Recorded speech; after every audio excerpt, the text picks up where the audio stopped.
We are back. I am back after a long day of flying and being at the airport. Can tell So, you're a little jet lagged. yeah, jet lagged, lacking sleep, all of that stuff.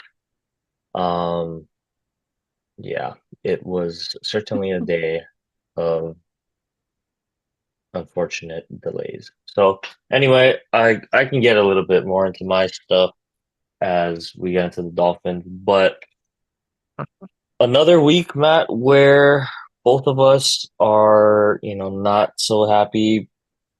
I don't know if disappointed is the word to use for me, but I think maybe for you, not a great week for the Cowboys. Back to back, not so great weeks, I guess you could say, especially out of the defense, I think, which is going to be one of your focal points. But nevertheless, Matt, I know it was a rough one for you on Sunday, but give us a rundown of the Ravens and the Cowboys. Well, let's start off that I skipped our OBL game to watch this game, and it was a complete waste of my time. I could have played baseball. I don't know how they did, but yeah, I wasted 3 hours watching basically the same script as a week ago, and the same script as the playoff game against the Packers. So that makes it three straight home games the Cowboys lose in basically the same fashion. They get behind, the other team establishes a run game. We can't come back. It's just too big of a deficit.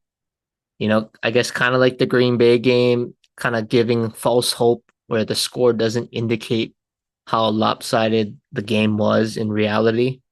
Um, Truly kind of, I guess you said it's disappointing, but it's almost embarrassing, I would say, because it's one thing, okay, maybe you have a bad week, just something, I don't think any team is going to go undefeated unless you're the Dolphins, back in the 70s. But really, no team is expected to go undefeated. You're going to have weeks where it's just not clicking. And maybe that was the case. I was thinking in week 2, but to come out flat again and basically the same issues being exposed, that's not a sign of being, an off week. Like that's just bad preparation from top to bottom from the owner, the coaches, and the players who deserve all the blame. Honestly, everybody deserves a share of the pie for that. But you come out flat, right? And you go back to the first drive of the game. Dallas gets the ball. Talk about setting the tone. That's been the thing for Dallas, right? The other team is setting the tone early, establishing their presence. First drive of the game, Dallas comes out, three penalties. Three penalties on your first offensive drive. Not good. You punt the ball. Ravens go boom, boom, boom, boom, boom, right down the field. It was like, I think you and I could have played running back for the Ravens just on Sunday. That's how wide open the holes were. Guys weren't getting touched until past the first down marker. And if you're doing that with Derrick Henry, he's going downhill. It's like you're not going to bring a man that big and bring him down that easily. Right? You got to stop him before he gets his momentum going. But all these guys, Derrick Henry, Lamar was running wild. I mean, it was just ridiculous, honestly. Um, but we can get into the defense later. But really, we're behind. Brandon Aubrey makes some kind of ridiculous kick, who has turned into one of the best kickers in the NFL. And then really when the game just felt about over, CeeDee Lamb might have had his worst game, one of his worst games in the NFL as a Cowboy. Had a critical fumble in the red zone where we had a chance to get back in the game. We get away with no points. Ravens go back down the field, punch it in 21-3. That's a wrap already. Um, but really this game, it's about the defense, I think, primarily. Uh, and Mike Zimmer deserves a lot of I think a lot of criticism here. Um, it's pissing me off because, like I mentioned earlier, it's the fact that the mistakes that you made were the same things that were exposed last week. So you have tape of what you need to correct, how to fill gaps, how to contain the edge, contain a run game. And I don't know if they just didn't watch film or like what the preparation was this week, but that like it was utterly embarrassing. And I see these clips on Twitter, guys breaking down film. It's like nobody knows their assignments, and it's like they're all trying to be, in essence, the guy, right? They're all trying to get the ball carrier, where it's like, you got to keep contained, right? If you keep contained and you just kind of slowly close the gap, somebody's gonna get a tackle, right? It doesn't have to be one guy getting 15 tackles a game. It just has to be a team effort, everybody getting 3, 4 tackles a game to stop the run. That's how you're going to beat the Ravens. It's containing the run, loading the box, I think, which is a huge issue. And even the teams that were playing the Ravens before, I'm thinking, okay, the Chiefs and the Raiders, they kind of didn't let Derrick Henry go wild. And I'm just thinking to myself, I mean, isn't it obvious? You got Lamar Jackson at quarterback. What scares you more, his legs or his arm? He's definitely improved as a passer, but I'd rather have Lamar Jackson beat me with his arm than his legs, and Derrick Henry with his legs. So why not load up the box, get big inside, and just dare Lamar to throw it outside? If Trayvon Diggs can't guard Zay Flowers and those guys outside, then they deserve to win because you should have that advantage in the secondary. But the game plan was terrible. The players, oh my goodness, on defense, awful, awful. Micah Parsons, I've never seen him look so lost out there. I mean, there's a couple plays where it's like the Ravens had a broken play. Micah's just kind of just in no man's land. He's like, what do I do? But it's because the play broke down. So that's your chance to kind of get them behind the sticks. And somehow Lamar is going to turn that into a 5-yard game. Like just those little things. When you can get the Ravens second and long, third and long, that's when you're at your strength because you can pass rush. And that's at their weakness because they don't want Lamar throwing the ball 40, 50 times a game, right? He threw the ball 50, Lamar threw 15 passes the entire game. Almost exactly the same amount that Derek Carr did. Because Derrick Henry had 25 carries, Lamar had 14. They had almost 300 yards rushing as a team. Just just sad, just pretty sad, honestly. I think it's really for this game. I was disappointed in the coaches, but I was more disappointed in the players. And the players, I mean the veteran leadership on this team. Kalen Carson, you could say, well, he had a bad game. He's a rookie. Every rookie is going to have their struggles. I get it. But when the team is struggling, it's the veterans, your key players that are supposed to kind of rally everybody together. I saw none of that outside of Dak Prescott, which is by default because he's the quarterback. But I'm talking CeeDee Lamb, Trayvon Diggs, DeMarcus Lawrence, like Zach Martin. I mean, I need those guys to kind of like, hey, guys, just because we're down 2 scores doesn't mean we just throw in a towel, right? Show some fight. Where's the effort? I mean, you guys are professional athletes. You guys are looking out there like little kids where it's like, oh man, we're losing. I quit. Like that's just kind of like what it felt like. And I saw no accountability, nobody on the sidelines really like firing anybody up. Like it was really just CD kind of complaining. It wasn't really firing up. He was kind of just complaining because he had a bad game. So yeah, I'm just really disappointed in the effort. Trayvon Diggs, not a good start, honestly, to this season. I mean, pretty pathetic effort in the run game. The coverage, he just couldn't make the key plays that we needed down the stretch. Micah Parsons, I talked about him, man. He was a no-show for 2 weeks in a row. Um, Kind of just disappointing. And then DeMarcus Lawrence, is running like a headless chicken. I mean, just kind of nowhere to be found. So it just bad overall football. And then the offense, it's right. You can't run the ball. You can't stop the run. It's like everything is on Dak Prescott, and it's not his fault that his receivers can't create separation because that falls back on the coaches and Mike McCarthy. You're an offensive coach, right? You know CeeDee Lamb, okay, maybe third week. Now is kind of the time where it's like, okay, you're 3 games in, you should be kind of hitting your stride at some point. But the other guys, right, you got to kind of scheme them open, get them open, be creative.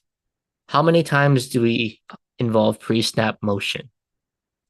I think I counted a stat. There was like 12 or 15 plays. That's it. The entire game. 15 plays, you had motion.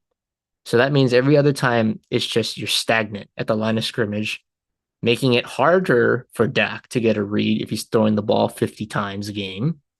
So where's the complementary football? Defense, offense, coaching, right? Just no complementary football. Dak is going out there. I'm not even mad at Dak, honestly. Like his stats look great. He didn't play great in the beginning, not gonna lie, but I'm gonna defend him in the sense, what else was he supposed to do with that? All right. McCarthy, come on, you gotta be able to cook in your bag, get guys open, and for the love of God, stop playing Deuce Vaughn and calling dives up the middle. I mean, that's just like second and long to start. Like I thought he was gonna be special. He like if he was used properly, I said he could be a Darren Sproles kind of player, but they don't use him like that. They use him like he's McCaffrey or something. Like they're just running him up the middle just because we can. Like that's not his game. That's not his game in the NFL. You got to power back in Zeke Elliott. You got a strong runner, probably your best running back in Rico Dowdle that can do that. But Deuce Vaughn shouldn't be doing that. So I just don't understand. It's disappointing. Um, but I'm not gonna throw in the towel just yet. And I've seen the Eagles play 2-1. That is the most, you know, I should say the least scariest or least intimidating 2-1 team in the NFL right now. I mean, I was not impressed with what I saw from them. The Commanders, I mean, I think I predicted Jaden Daniels would win Offensive Rookie of the Year for a reason. So obviously Dan Quinn's there. We know him. He's a good coach, right? So they're going to be tough. But I'm not going to throw in the towel yet because we play the Giants on Thursday. That's going to determine to me whether this team can actually, bounce back or not. Because if you cannot beat Daniel Jones, you do not deserve to be in the playoffs or in playoff contention. And right now we're battling for last place. If you win, you go to 2-2. Who knows what happens with the Eagles, right? They play the Buccaneers with Baker. Maybe they lose that one on the road. So you kind of put pressure back on the Eagles at least and the Commanders. But if you drop a game to the Giants, you're you're in last place in the NFC East. That honestly doesn't look that strong this year. So I think that's just a little bit of concern because the schedule going forward, it's not going to get any easier. And these are the games that they have to win. I'm talking about the Giants. And then after that, they play the Steelers, who are, yes, they're 3-0, but are they a offensive juggernaut that's going to throw up 30? Like, no, they're not going to put up 30 points a game unless, you got pathetic defensive effort. But realistically, they're not going to put up big points. So this is the time where it's like you need to be able to stack these wins now before you get into that stretch where you play the Lions, the 49ers, Falcons, right? That's the kind of that brutal stretch. So I'm not going to throw in the towel yet, but I'm saying on Thursday that is a must win for me in terms of my overall season morale. I'm like hanging on by a thread, you know, keeping false hope because really, honestly, the only thing I can bank on is Dak. That's Dak is the only thing that I can bank on. And it's kind of sad because it reminds me of that year that I think he was hurt. He got hurt when we had the terrible defense when Mike Nolan couldn't stop the run. Dak was putting up gaudy numbers, and we were kind of just hanging around, treading water. And then he gets hurt, and then that's a season, right? So it's kind of how it's playing. I'm just hoping, like, obviously, no injury, but it's kind of just Dak Prescott. And obviously, I trust him, honestly, over any other quarterback, especially in the NFC East. I'll tell you that. So it's going to be interesting. I'm disappointed because it's 2 weeks in a row. I can't really say too much because it's the same script 2 weeks in a row. So I'm just going to leave it at that. We got a short turnaround. It's a Thursday night game for us. So I don't know if I'm excited or just like, can we just get this game over with so I can really just determine how to feel? Because if we lose, I can at least focus my attention on the other team that's at least trending in the right direction, getting ready for a playoff run that we'll talk about later. But yeah, another tough week, man. Maybe I shouldn't skip baseball anymore for the Cowboys. That's kind of Yeah, my it's thing. I always do that every fall season. I'm like I play like 50% of the games because it's like I'd rather watch the Cowboys.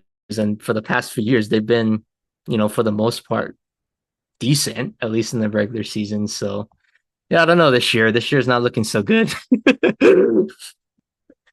Stupid me. no, I mean it's like you said, Matt. It's still early. 1-2, only one game back of the Commanders of all teams for that division lead. So yeah, I'll say it is a long season. So I'm glad to see you're not completely giving up all hope with the Yeah. Cowboys just yet. You asked me So that on Thursday night after the Thursday night game, that yeah. my answer might change drastically. Well, yeah. I for your mental health, I hope that the Cowboys beat the Giants because if not, Oh my god. oh man. But let's not even think about that, Matt. Let's clear the air on that. We'll move on from your Cowboys. Give yourself a break from talking about From them. from one nightmare to the next nightmare. Yeah, I mean, nightmare is an interesting word. I wouldn't even say it was a nightmare because it really was just more or less what I expected. So let's get into my overall experience really quick. Yeah, your Um, first NFL game yeah, so my in first NFL person. game in person at Lumen Field.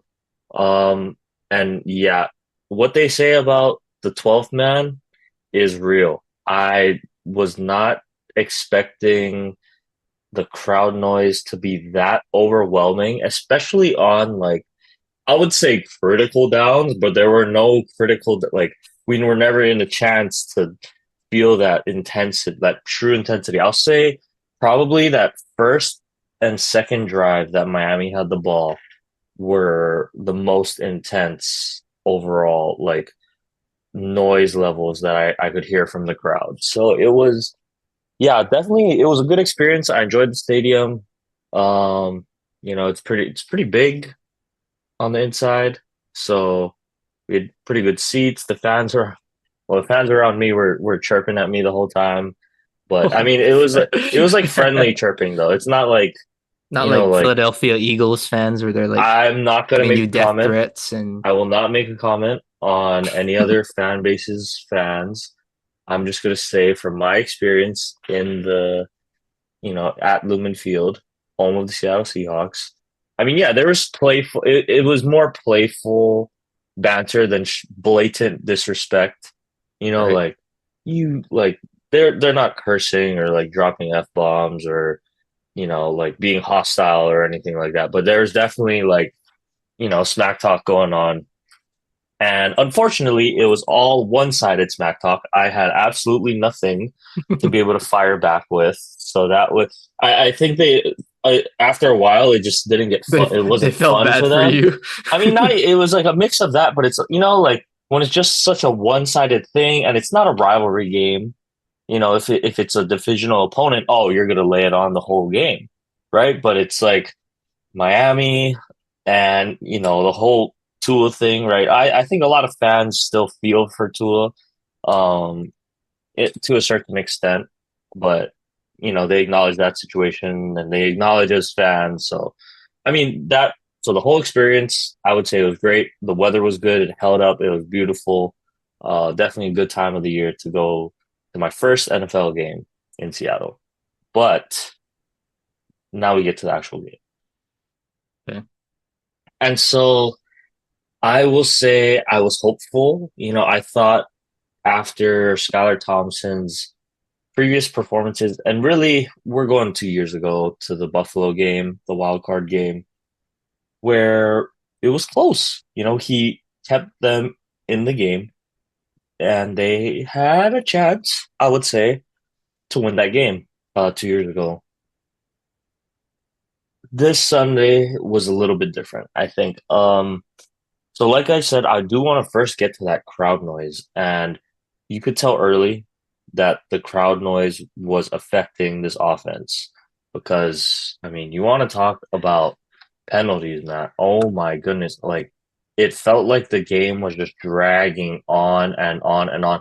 And honestly, both ways. I don't know, you know, what was going on there, but both sides had 11 penalties for 85 and 92 yards each, by the way. And I mean, that's a lot, right? To stop the game 22 times. By the way, I think they picked up like around three-ish. So I think 25 penalties were called, or at At least it least was a even. flag At was least it thrown. was even. You're right, it was even, but it's just something about the pace that it just kills the flow of the game. And it's like, even after a while, the crowd started to get frustrated when I think the refs went on a stretch. They called like four penalties in 6 plays or something. Like I don't know, but I just felt like there was a certain point where everyone was just kind of like, "Oh my gosh, can we just let them play? Can we just you know?" But I mean, yeah, penalties inexcusable for Miami, especially when you're down. Your critical piece into to kind of makes the whole offense run. We can't be shooting ourselves in the foot, when we're already at a disadvantage. So the penalties, you could tell, is kind of getting to putting us behind the sticks constantly. And in my opinion, kind of shrinking up the playbook for Mike. But, getting back to Skylar Thompson, I mean, 13 of 19, Matt, for 107 yards. He was sacked 5 times. Um, it was just not impressive whatsoever. You want to just talk about like overall stats of this game? We had 205 total yards of offense the whole game. Like how is that even allowed? Like that's disgusting. 200 yards of offense in a professional, NFL game should be illegal. So the offense, it's just you could tell, and there were windows where you can even see it for a split second, right? How Miami's offense is built is on this timing system, getting the ball out, but throwing to windows. And when I say windows, for people that, if I'm confusing you with this, I'm referring to like a spot on the field where there's no one there. Like you can't see the receiver yet, but you're throwing it to the spot, anticipating that by the time the ball gets there, it's going to meet the receiver at the same time. So that's what I mean by windows. And so without Tua, that's one of his greatest strengths, right? They talk about his anticipation, his accuracy, and that's exactly what it refers to because it's a timing based, route system. So the ball needs to be out on time at the destination, you know, in cohesion. And if it's the ball is late or the ball is inaccurate, that's when you see turnovers or incomplete passes. So I'll just say it didn't feel like Skylar Thompson took a lot of those windows. Maybe he just wasn't trusting what he was seeing, or Seattle did a good job of disguising whatever they were in. But it was just check down city. Um, couldn't get any kind of offense going. And I'll say that you know what? I'll get to coaching in a little bit, but offense, pathetic. I mean, Tyreek gets one target in the first half and it's dropped. Absolutely no run game whatsoever to be established. Special teams were missing, kicks. Okay, it was a 50 something yarder. Yeah. But, that's why we paid you, right? To make the 50-yard field goals. So I'll leave it at that. Let me get over to the defense really quick. I thought the first quarter was pretty rough. Um, you know, aside from, one bad play, it still felt like Seattle was kind of dominating at the line, point of attack, and Gino, not a lot of pressure at first. But they did force two interceptions, and outside of that first quarter, completely shut out the Seahawks until essentially late in the fourth quarter, where the game is basically over. So I will say that, yeah, it was a little concerning to see the 17-3, or was it three? Yeah, 17-3 17 after to the first. three after the first. Obviously, very concerning, but I'm happy with how they were able to bounce back and keep Seattle out of the game essentially for the meaningful minute, right? So as a defense, you can only do so much. The fact that they were able to hold them out that long and didn't wear down sooner, I think, is a miracle in it of itself. So I have to tip my cap to the defense once again for at least keeping this a game, keeping it a game, even if it wasn't pretty, to be able to keep the game within two scores for essentially three quarters, right? You got to tip your cap to them. So next one I do want to move on to is Mike McDaniel. I can't believe I'm saying this, but this offense, outside of a couple big plays in the first game against Jacksonville, the most unimpressive two-game stretch I've seen out of this offense. I mean, the explosive plays last year, everyone remembers we put up 70 points at home. And early in the year is typically when this Dolphins team does good. Now we're sitting at 1-2, and I can't help but think that maybe something's going wrong with our coach. I mean, I don't know if something is bothering him outside of football or if teams are just finally figuring it out and he's having a hard time adjusting to that. I don't know. I honestly don't know what's going on, but between, the sloppiness, the penalties, being out of sync, not being, it felt like they weren't ready for that Seattle noise as well. You could tell things were kind of thrown off. Plays are getting in late. They're running to the line to snap the ball. It just organizational like breakdowns everywhere across the board. So I don't know. I think Mike is going to need to do a serious, check in the mirror and say, hey, they paid me the big bucks. Let's go figure out this, how we're going to win games. And I don't know if it means changing the system, but maybe tweaking it, adding a couple plays, some new wrinkles, just something to have a little spark because it really felt like even though when we scored 3 points, like there was no chance we were going to score again after that. And then when Skylar Thompson now goes down, I mean, it's just everything piles on onto itself, right? But I will say the great coaches will find a way to win games or at least keep the season afloat. I mean, look at Sean McVay, for example, right? You're on the brink of going 0-3 in the NFC West. Extremely tough division, but somehow Matt Stafford, Sean McVay, no Puka, no Cooper Cup. I mean, Kyron played at least, but to be able to figure out a way to come back and be one of the best rosters, you can say whatever you want about the team after a 1-2 start, but on paper, one of the best rosters in the NFL, right? In the 49ers for Sean McVay to figure out how to win. You look in Green Bay, they lose their, 50, was it, he's a $55 million $5 quarterback. million. So Then you turn to Malik Willis, who was cut by Tennessee. Um, and now to be able to win 2 games in a row with him, like there's a point where, all right, Mike, we paid you the big bucks. Now go figure this thing out. Keep us afloat until Tua comes back. I think that's all you can do. Like I said, 2-2.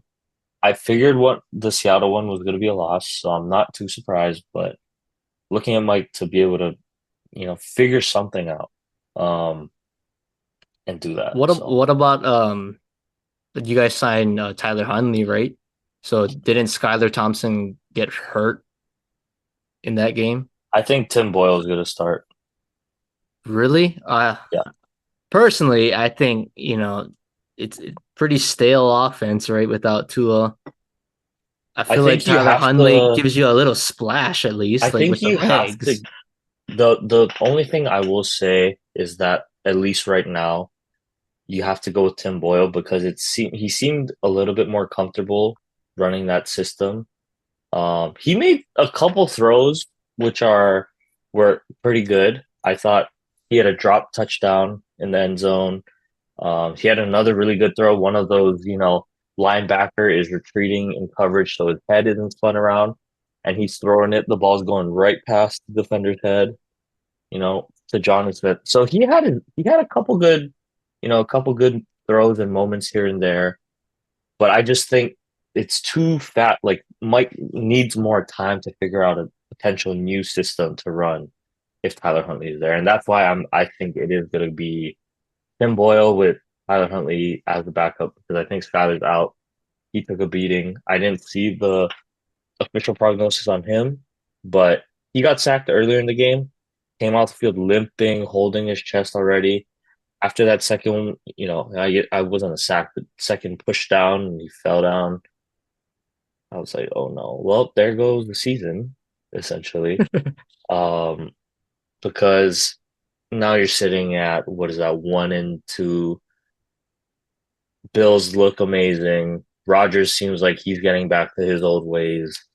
Even the Pats are hanging with everyone that they're playing essentially. So no, I mean it. Aside Side from of the the Jets one, Jets. aside of the Jets, right? But you can't take them too lightly either.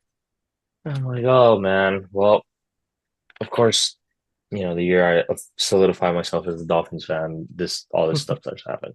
Um, but yeah, it just a lot to figure out. Questions on the offensive line. Are they going to make moves there? Questions at the quarterback position. Do they need to get another one? And then going to Tua, I hear today there's a miscommunication, so he hasn't even seen neurologists yet. I What? don't know I how thought you he saw know. the doctor like last week. So the plan was to see him last week. Apparently there was a mix up in schedules. No idea what that means. There's a mix up in schedules, so he's only meeting with them this week. But I don't know. Not too sure what else I can say about that one, Matt. Um, it was just a sad performance. I think I gotta stop going to these live events for my favorite teams or favorite people to watch because now that's 2 in a row. Dolphins get absolutely, stomped down by the Seahawks, and then the one before that was in Vegas. Max We go watch Holloway. Max in the trilogy, and he gets probably his worst loss of his career, or at least, as of late. So I'm like, oh man, maybe I just need to stay away from the games.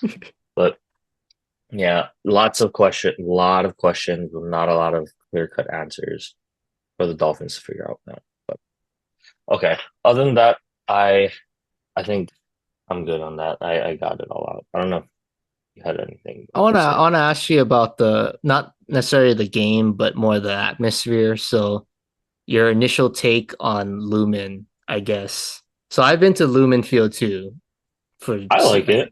I think yeah, I saw the Falcons and the Seahawks. This is when the Legion of Boom was still intact. Like they're older but still intact, and then they had obviously Matt Ryan, Julio Jones, right? Right. But I the mean, crowd was like it was insane. And I think unbiasedly gotta be one of the top three at least home field advantages for an NFL team, and I you don't. think. I think you don't realize it through the TV. Like it's probably loud, but you don't realize how loud it is. And imagining hearing all that on the field, the communication Hmm. was hard. From the jump, you could tell that the noise was going to be a problem for the Dolphins. So I don't want to talk about it anymore. It's just pray that they go 2-2, before Tua comes back. All I'm gonna say. All Okay. Um, right. yeah, but to keep my final touch on the NFL, especially after this week and really this whole season, it's there's just not a lot of teams, Matt, that are jumping out at me and saying, "Oh, those are guys that are on another level."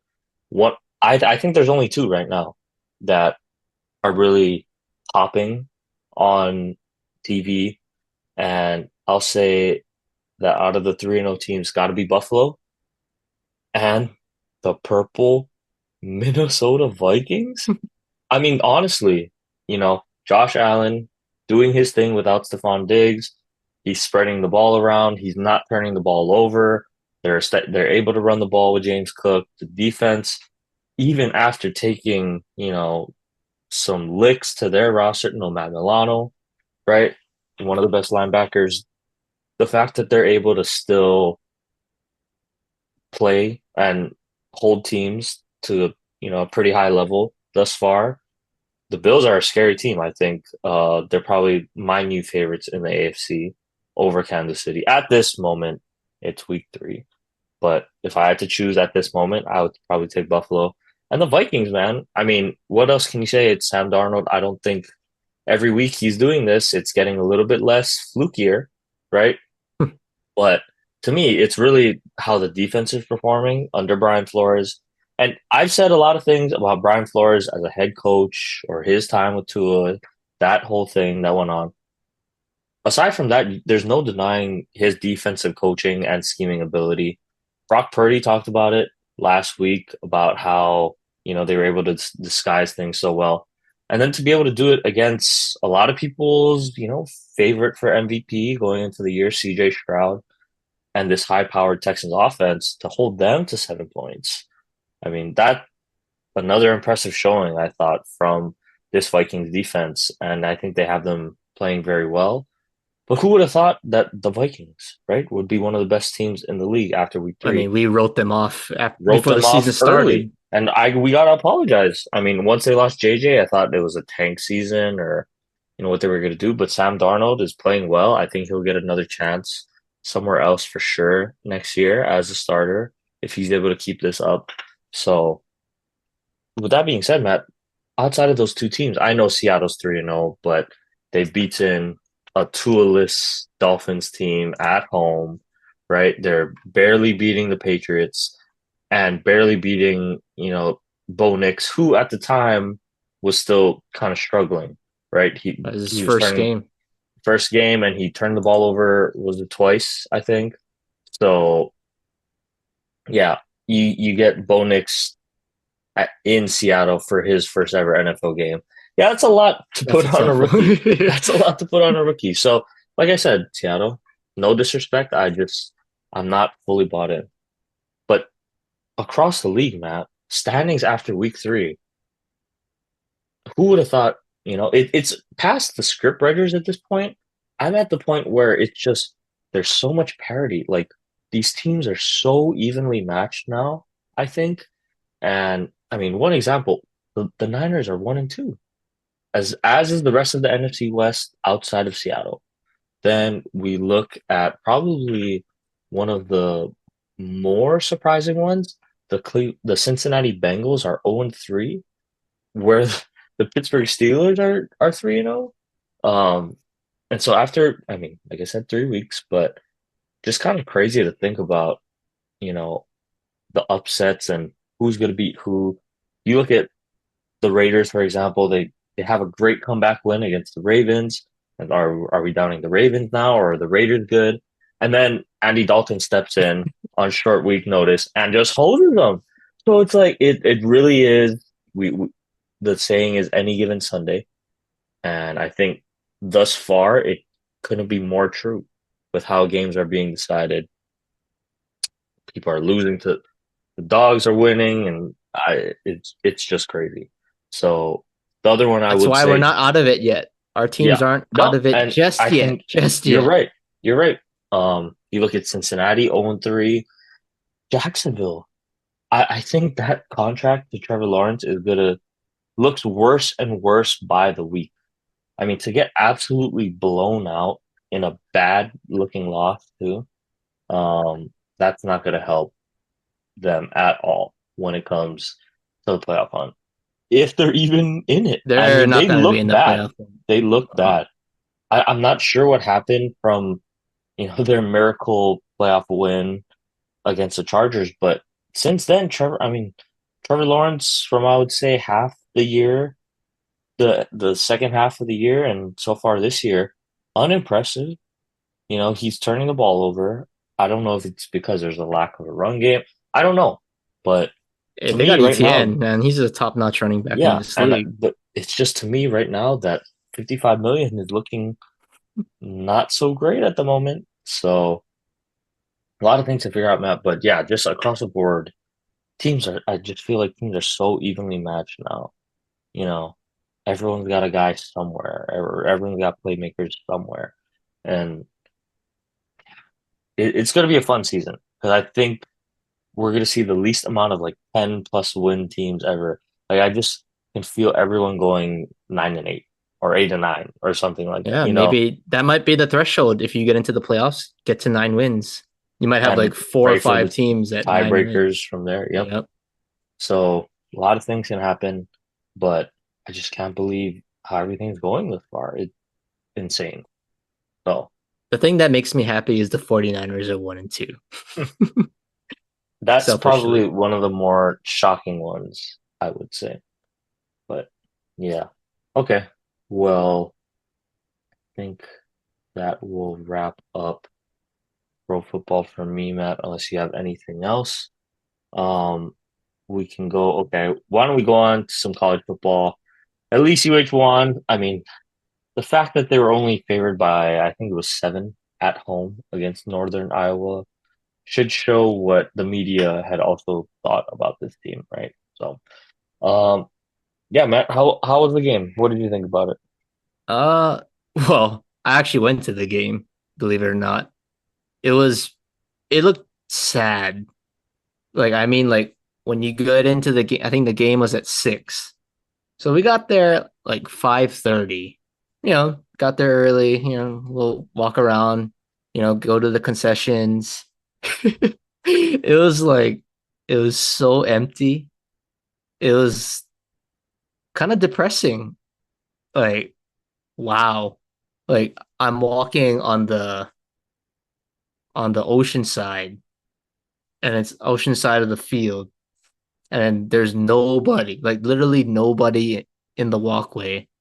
And you can only see the porta potties, and you can see the beer stand on that side. There's nobody walking around. I'm like, where is everybody? This is so depressing.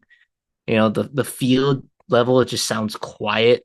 Like it almost sounds like, you're just on campus and the team is practicing and you're just walking to class. That's the kind of vibe it felt like at some points. So I was like, oh boy, this is not good. And there was a lot of Northern Iowa fans there, believe it or not. So they're actually not bad considering. I think they're ranked in the top 25 in the FCS, I think. So I mean, they shouldn't be beating UH, but they're a credible, upper tier division, what do you call it? Division 2 team. But, aside from that, the game itself started off pretty good. Um, Shager came out hot. UH they blitzed to the 15-0 lead after the end of the first quarter. It's like, okay. Um, that was kind of the start, I think, that kind of set the tone. Everybody just kind of got into a rhythm there. And I think nobody was really pressing this game. Um, but looking at Shager, I think the offense, obviously, probably their best game statistically. Shager had almost 400 yards passing. UH surprisingly had 149 yards rushing as a team. No real guy was like, a bell cow or anything, but the numbers were efficient. Everybody was getting a few touches here and there. But really, what I noticed was the line. Offensive line was holding up. Yes, it's against Northern Iowa. Let's keep that into perspective. But Shager had the time. Shager had time to throw the ball. And when you give him time, probably what he's known for is obviously the Shager bomb. And he was able to take those deep shots, kind of often, honestly. And he was connecting on them. So we get the deep passes to Senecal. Panoke got down the seam early for a big touchdown catch. So the plays were there. The big plays were there in the passing game. Still, I guess my question marks were the pre-snap motion, man. I don't know what it is with the teams that I cheer for. I don't know if it's the same way for you, but it's like, why can't they just move a guy pre-snap when you have time? I just don't understand the logic now with how the NFL is played, how college football is played now. It's not, we're not in the 80s and the 90s, playing traditional smash mouth football. Like, you got to be able to sling it. You got to be able to move around, get creative, scheme guys open. And there's just not enough of it. It's a lot of, one on one. We just have to beat our guy one on one. Sometimes you got to, and sometimes you just have to. But there's not enough of it. And I need to see more of that from the UH offense as they get into conference play, because obviously we know the schedule is going to get tougher. The competition is coming. San Diego State, and then obviously 2 games from now they play Boise State. So that's going to be an interesting challenge for them. But Shager, he was okay. He had 2 bad picks though, like bad picks, like throws double coverage, trying to throw a touchdown pass in the end zone. He threw it like 5 yards short. The defender was just like camping under it. And he throws his second pick on the next drive. I don't even think he saw the linebacker just sitting in the zone. He was just staring at him. Just threw it right in his hands. But luckily, they did not get any points. Defense was great, flying around, hitting guys, creating turnovers, which is key. So really, that's what you're supposed to do against a inferior opponent. But I also, the one thing that I would say was weird was at the end of the game. So the game's over, 36-7. There's like 3 minutes left in the game. They take out Shager, and then I see Alejado come in. I'm like, oh, okay. Like, okay, we'll get to see Alejado play, 3 minutes. Let's see what he's got. He hands the ball off, and then, I kind of just, look at my phone or whatever. And then I look back up, and it's like, where did he go? And then I see Sakapolotelli in the huddle. He's like breaking down the guys, and then he takes a snap, hands the ball off, and then he runs to the sideline. And then Alejandro comes. It's like they're playing like quarterback roulette with the 2 backups. That's And not fun. I'm like, no, but I just think I've never seen that before. Like, it's a little strange to me to do it in that situation. Like, I would rather see one guy and just let him play, whether it was Alejandro or Saga Politelli. Like, I wanted to see, some passes, but I think Alejandro threw one pass. It was just a screen. So I can't really assess like how he looked, throwing the ball. So, I get Timmy Chang, right? You're not going to run up the score, but you're bringing in the backup. There's still 3-4 minutes left in the game. Like, you don't have to just take off the accelerator at that point, right? So I'm just a little confused, or like, what's with the rotating of the quarterbacks? I just didn't understand that. I've never seen that in football in terms of like garbage time minutes.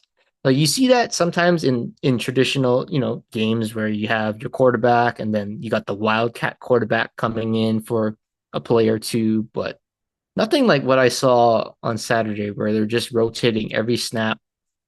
And it was weird too because I think now in college football, the quarterbacks can get the chip right in the helmet, but only one guy can have it. So obviously Shager's out of the game. So they gave it to Alejado.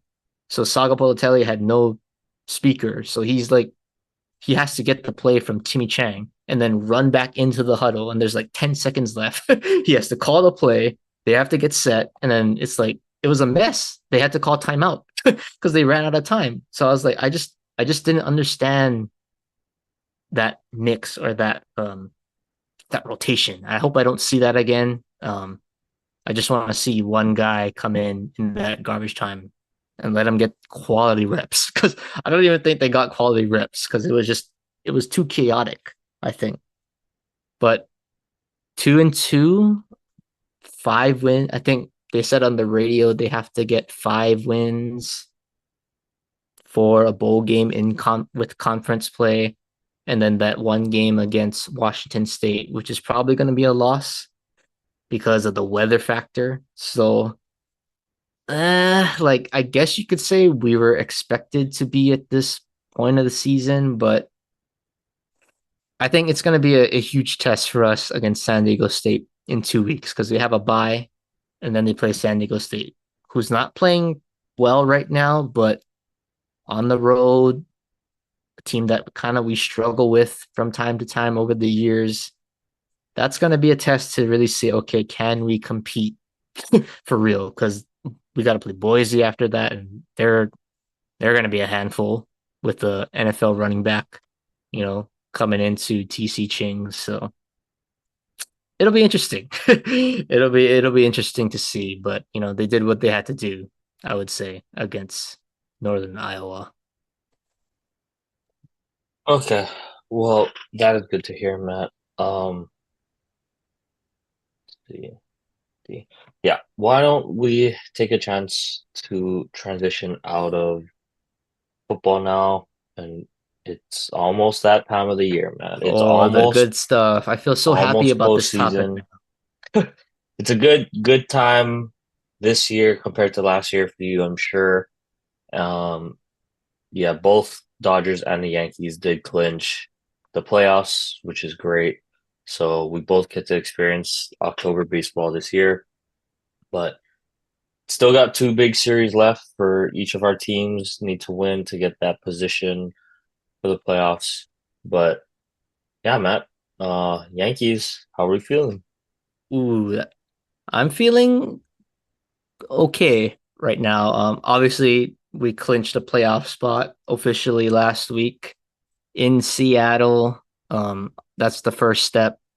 Now they're in prime position to clinch the division as soon as their next game, which is going to be Tuesday against the Orioles. Right, just got to win one out of the three to officially wrap it up.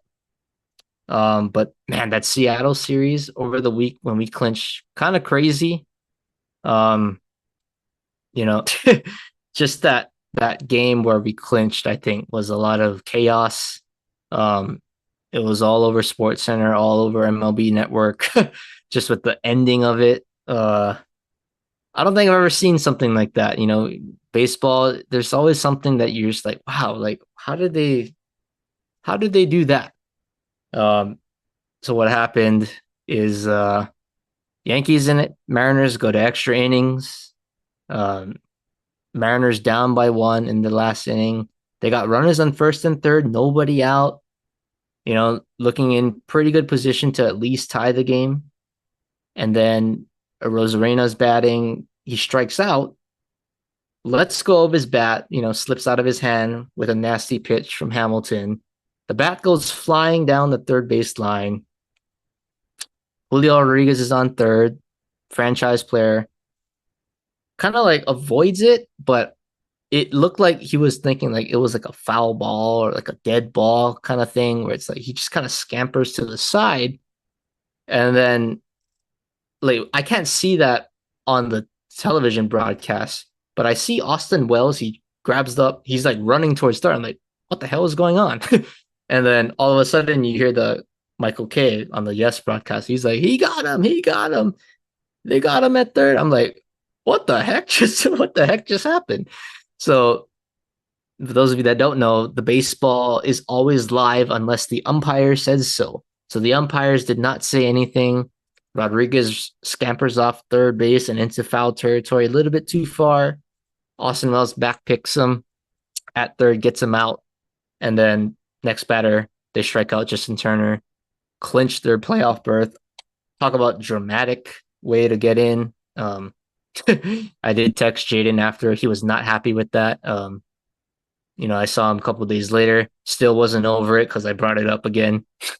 So yeah, I guess that's the life of a Mariners fan. So the pain, the pain just never goes away for the Seattle Mariner fans. Um, but the only thing that I noticed in these West Coast series, obviously they sweep the Oakland A's. Great, that was our first sweep since July. But this whole Clay Holmes thing is getting a little out of control. He's obviously lost the closer role to Luke Weaver, who has been absolutely dynamic. Um, but why is Aaron Boone keep throwing him out there when he keeps blowing leads? He like it's not in the ninth. Now he's blowing it in the seventh and the eighth, right? Against Seattle, he gives up the tying home run to Justin Turner, the old Dodger, and then kind of an interesting decision because he brings him out after he kind of struggled to get through the previous inning. So I'm just thinking, why couldn't you bring in a fresh pitcher to start a clean eighth inning and just get out of it? And they said they had Weaver warming up, so why couldn't he have just come in? Or Jake Cousins or Ian Hamilton, just one of those high leverage guys that you normally use. It baffles me. But that's really the one player you could say I'm kind of concerned with right now is Clay Holmes. Right? The starters are kind of rounding into form. Garrett Cole throws 9 innings against the A's, absolutely dominant. Carlos Rodon looked pretty good. Luis Gil he was all right. Didn't have his best stuff, but did enough to keep his team in the game. Offense picks it up late, so that was good to see. But really, that's kind of the area of concern right now is can we have Clay Holmes on a playoff roster? Um, so that's going to be huge. But looking big picture right now, last home stretch of the regular season, they play the Orioles and then the Pirates. They need one win out of the next 6 games to win the division and guarantee a first round bye. And then obviously they're trying to get the number 1 seed. So I think their magic number is 3 for that. So obviously very doable with 6 games to go with 3 as the magic number. So I'm just praying we get the number 1 seed. That would be huge because I don't remember the last time the Yankees had the quote unquote number 1 seed in the playoffs. And to have that at least through the ALCS is huge. And maybe, just maybe, if it gets to the World Series, we'll worry about that later.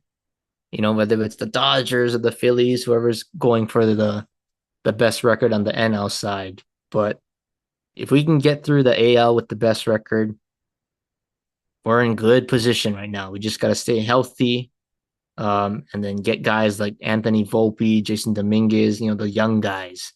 Get that bat going this last week, and it's showtime, as you guys call it, right? It's showtime. It But is I'm showtime. ready. I'm ready, man. I've been Yeah, waiting for this playoff run. It's been 2 years really since my team has been in the playoffs. Oh, I can't wait for next week, which would probably be next week Saturday because we should get a bye. So gosh, I can't wait. This is my favorite time. Yankee baseball in the playoffs. yep. I mean, like you said, Matt, there's nothing like it. Um, we're a little bit spoiled. I know where one season missing the playoffs is, oh wow, what big deal. But like you said, yeah, we're spoiled, um, Yankees. But glad you get to experience it this year since you missed Thank out you. on it Thank last you. year. So yeah, just to quickly transition over to the Dodgers. I don't know if you noticed, Matt, but oh, who's that? Number Oh, you 17? actually got it. I don't. Oh, You got to do is like that a You got to do a is like a bodybuilder the flex pose. You I kind of think flex this is that. the founding member of the 50-50 club? Oh, I didn't even, yeah, I think so, Matt. So, yeah, everyone's heard about it by now. It's a little bit old news at this point, but Shohei does get to his 50 home run and 50 stolen base mark. Never been done in MLB history. And he just casually does it. Oh, on one of the greatest performances Oh. in MLB. It's like individual MLB statistical history. That was a weird sentence. But yeah, 6 for 6, 3 home runs, 10 RBIs, I think that's the two crazy stolen thing. 10 bases. RBI. I like and he's on an absolute heater right now. He had been slumping for a little bit, Matt.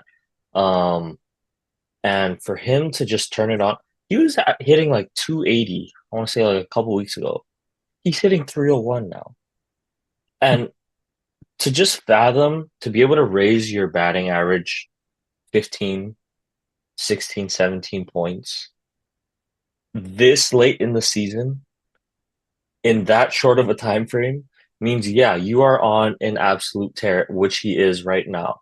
So glad to see him picking it up, and able to do that um now because now is the time. Now is the perfect time you need him to start heating up, as well as the rest of the team too. And getting to that, I mean, what a way for them to essentially clinch their home field or not home field, their playoff berth, right? They go back to back, Shohei and Mookie. So, oh, wait, was that the game? Actually, I don't even know. I'm not sure if No, that was the game. they Sorry, clinch on the they Shohei clinched. 50-50, right? Yeah, that you're right. It was that night. Um, because yeah, they interviewed him after, and they said, "Well, what's the best part?" Oh, he said, "I'm just glad to be in the playoff." Typical Shohei, answer there. But yeah, just really happy for him. Um, I just gotta say, Matt, really quick, $700 million, I think worth every penny, which is kind of unreal of me to be saying, considering he didn't even pitch this year, right? But to have the season that he's had when Mookie went down, Freddie had been missing games, Teoscar, he's had great moments, but he's kind of streaky. Shohei has been the constant for this team throughout the entire year. And now here we are going into September and I mean going into October, and he is just on another level right now. I mean, he's in play for the Triple Crown, the NL Triple Crown, which is insane considering he also is second in the league in stolen bases. So I think I think it's over. I think the MVP race is already over. Like all the respect to Lindor, but I just think it's wrapped. Once you got the 50-50, it's wrapped. He can get to 55-55 as well, which would just be insanity again. So Yeah. happy for Shohei.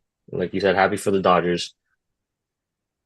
But if I can get to just a little bit of news, or not a little bit of news, a little bit of a playoff preview, I'm worried, Matt, because we have, I think, no pitching. Like Yamamoto's still working his way back. Flaherty has been good, but not great, I would say. Um, Walker Bueller has been getting better, but is still not good. Glass now is out for the year. It's looking like even Gavin Stone, which would have been a huge arm to have, might be out for the rest of the year as well. So I don't know what's going on. The Dodgers pitchers, why they all get hurt so often. Need to change something in that regimen for Dodgers pitchers because I'm tired of them all getting hurt. May, Bueller, Yamamoto, now it's Glass now, and now it's Stone. Like, what is going on? So definitely think some kind of change needs to be made there. But big series coming up against the Padres. We win two out of these next three, Matt, and we clinched the division. So, like you said, we're still also in play for that one seed in the NL. So hopefully, actually, even the two seed, sorry, also gets home field advantage for the that first For round. the DS, yeah. The DS, yeah. But obviously, you want the CS advantage as well. So it'll be good. It'll be good baseball. Like this team is fired up, and I think they're ready. At least the hitters are. I'm just gonna say my prayers for the pitching. And let's go pull off the Phillies from a couple years ago or the Braves. Just out hit everyone. So I think that's a pretty good plan. All We'll right. try that out We'll get into the playoff preview next week because the next playoff week. starts next Okay, week. perfect. So with that being said, Matt, I think I'm good. I'm like running on fumes. I've been up for Yep. I can't even I don't even know, but I'm like barely I'm staying afloat here. yeah, Um I'm glad you're home because you had a rough trip, obviously at the game. The travel was not great. Time to yeah, it's good to be home in your own yeah, house, in your bed. yeah. Yeah. So with that being said, Matt, why don't you start us off with the foolish fool? Oh man, I mean, I don't want to sound like a broken record, but this guy just makes it so easy to be nominated, but he's probably the leading candidate on this podcast. Jerry Jones again. Um, I can get into the whole the roster yada yada yada, but it was the comments that he made after our game, telling reporters about Derrick Henry, saying he's a great player, and they asked him, "How come Derrick Henry? You didn't assign him a contract?" The guy literally said, "We can't afford him." Derrick Henry is going for, I believe, $8 million this year. $8 million for 2 years. I mean, I'm just saying, the dude had 150 yards against us. I don't even know if any running back on our team, maybe combined, has eclipsed 150 yards yet this season. And you're saying you can't afford him? Obviously, you can. You made Dak Prescott the highest paid player in the NFL. You paid CeeDee Lamb to be one of the highest paid receivers in the NFL. Do you know how you could have got around that?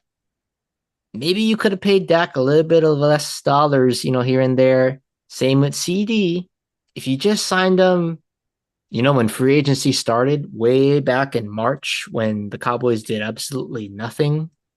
Yeah, that's how you kind of work around that, Jerry. You don't have to pay the big bucks.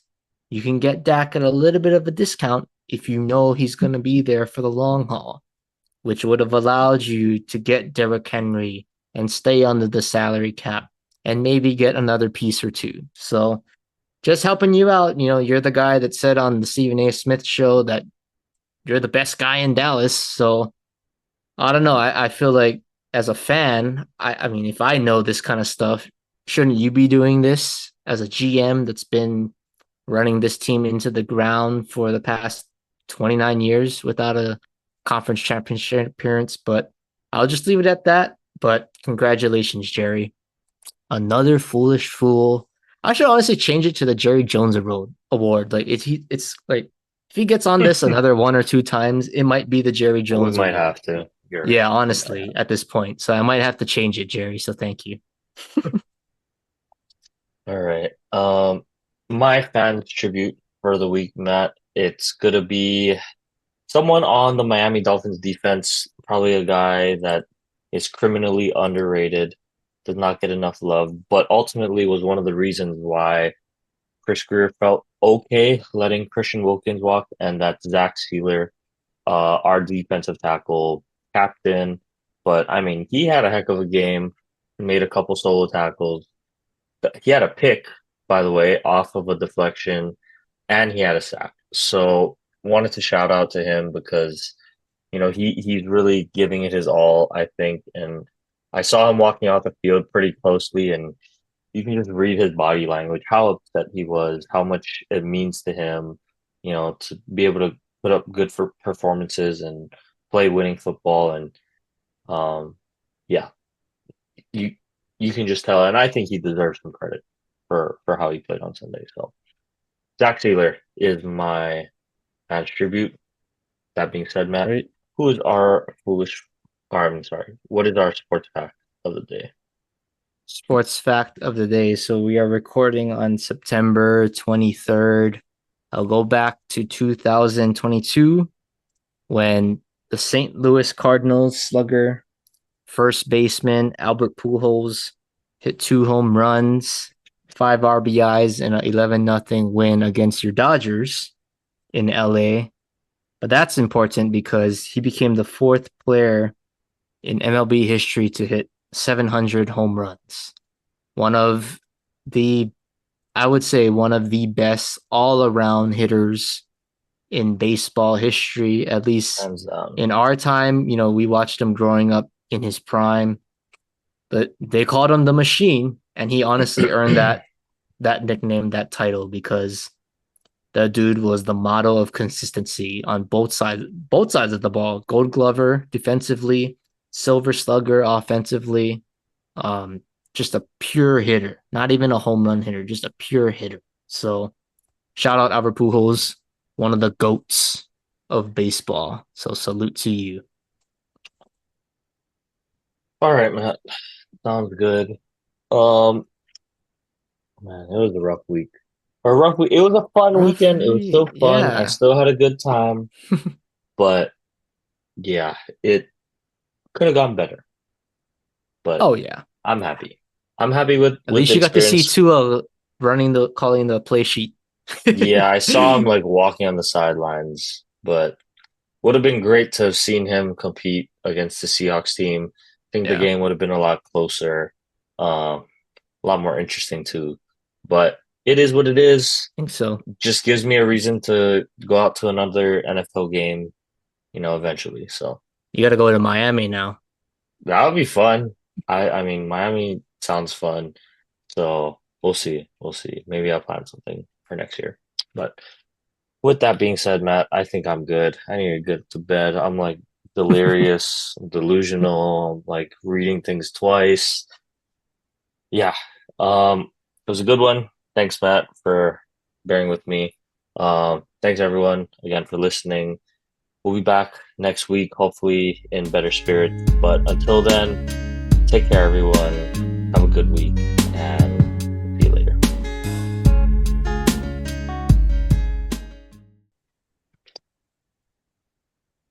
Cut. Ugh. Cut. Oh my God. Cut.